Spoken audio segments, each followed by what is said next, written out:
Hello, in this video I'm gonna show you how to change the language on Nintendo Switch 2.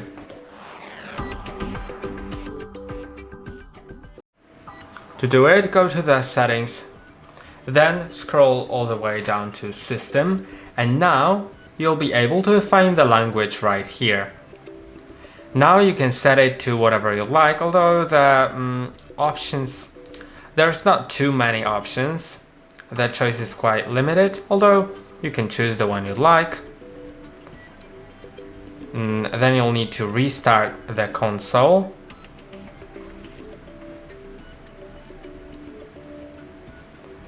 And the language will be applied shortly.